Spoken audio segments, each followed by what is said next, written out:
Hi, my name is Max Flower. I'm here with Atia Abawi. She's written a book called The Secret Sky. Atia, tell us about yourself and about your book. Where are you from originally?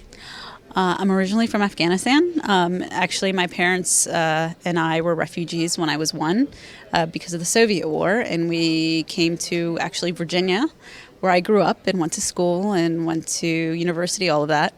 I eventually became a reporter, went on to CNN, and when they opened up their Kabul bureau, I was in charge of it, and I was the reporter there. And I spent about 4.5 years living and working as a journalist there, and had a great opportunity to write a young adult novel, and I took it. What an amazing story. And tell us about the novel that you've written. The novel, although it is considered a love story, in Afghanistan, love isn't the same as we would talk about it in the West. So it's somewhat innocent in a way where it's not sexualized, actually. But the novel does go into two lovers, but it also goes into a third character and his perspective as well. And he is a fundamentalist. And it goes into the ease it is to brainwash youth in places like Afghanistan, especially war-torn countries, and how religious fundamentalism can creep in and brainwash young people into doing bad things. So the story is set in Afghanistan. So what an amazing story altogether. You were born in Afghanistan, grew up in America, moved back to work in Afghanistan. You've written a story set in Afghanistan about two lovers, and the Afghanistan itself has an amazing history with a lot of other countries moving in and moving back out. What a great homecoming for you, and a great journey you've been on. Tell us more about what inspired you to write this story. I was actually inspired by all the stories that I covered the 4.5 years that I lived there. Although my parents were from Afghanistan, in the last 30 years, the wars there have changed the country a lot, so it's not the same place that they left. Unfortunately, it's gotten much worse.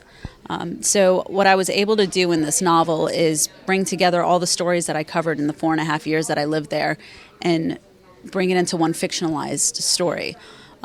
But I should mention, as a journalist, you're not allowed to use your imagination, so you lose your imagination. So when I wrote this, I decided what I have to do is just put realism in it. So every character, every storyline, every description of a mountain, every description of a house is something that I've seen, that a person that I've talked to, a person who shared their story. So everything in this book is real. Well, Afghanistan has an amazing history, and there's a love story in your story.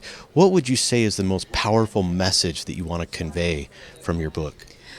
The biggest message I want to go into is beyond the love story and more into the struggle between good and evil there. Although on the news we see a lot of the evil that's going on there, there is a deep-rooted goodness within the country. And right now we're seeing that battle taking place between the good guys and the bad guys, the good ideology and the bad ideology. What a lot of people don't realize is Afghanistan before the wars was more of a Sufi type country, which Sufi is more of the spiritual Islam. In the last 30 years, though, we've seen the fundamentalist Islam not just creep in, but try to take over. So we're seeing that struggle between good and evil when you're there. It's not what we see on the news, but when I lived there, I could see it, and obviously hoping that the good will win out. Well, I think Afghanistan probably scares a lot of people and a lot of Americans because they don't know, and they think that there's a lot of bad things that happen there. As you've pointed out, it's a beautiful country and a lot of beautiful things happening. It's wonderful that you've portrayed a love story and how love can blossom in a place of turmoil. And I think it's also marvelous what a lot of people don't know is that you met your future husband in Afghanistan. You're both American, both from Virginia. So how wonderful is it that love could blossom for real?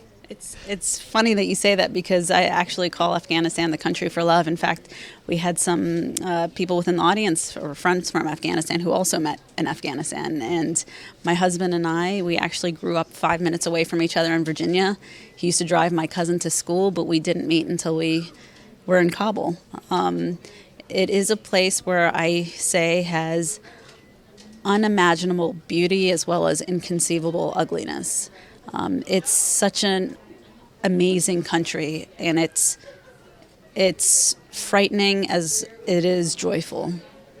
Well, I think that you and your husband were probably both following your true path that took both of you to Afghanistan, and that's where you met. And as you pointed out, there's extreme beauty and extreme ugliness in one country, but yet love could blossom there.